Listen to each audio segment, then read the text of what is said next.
С Луганска. Всем добрый вечер. Северодонецк, все тихо, спокойно, все есть. Жена есть, дочка есть, интернет есть. В недоверенные меня добавьте, пожалуйста. Радио с Луганска. Выходили недоверенные, пожалуйста. Давайте продолжаем. Доверенные. Мы вам доверяем, а вы молчите. Давайте, выходите все, пожалуйста, рассказывайте, как у вас хорошо. Нас интересует и РФ, и Москва, и Подмосковье, и Омск. Очень приятно будет вас слышать. Ребят, дайте 10-15 секунд коридор. Алексей, мы вас слушаем. Радио, спасибо за паузу. Продолжим перекличку. Добрый вечер. В Северодонецке все спокойно. Все как обычно. Вода есть, свет есть.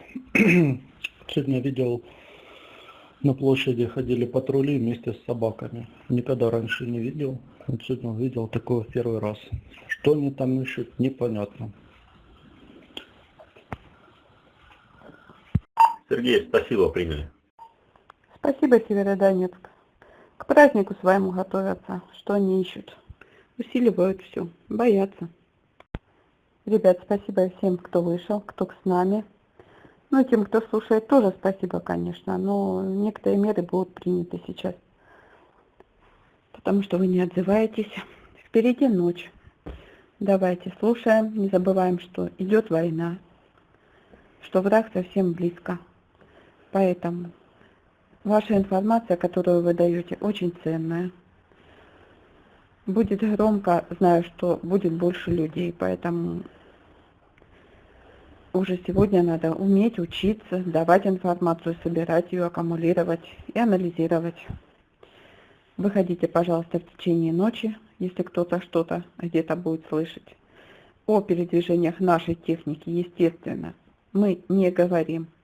О передвижениях на оккупированных территориях вражеских колонн, о их дислокации сообщайте, при этом проситесь в недоверенные.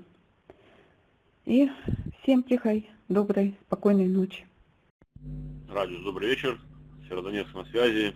Ну, как было болото, так и осталось. Нациков немеренное количество. Спасибо, таксист с голосом Бонни. Но ничего, пусть скапливаются, что в одном месте, может, легче их будет, когда кучкой. Спасибо.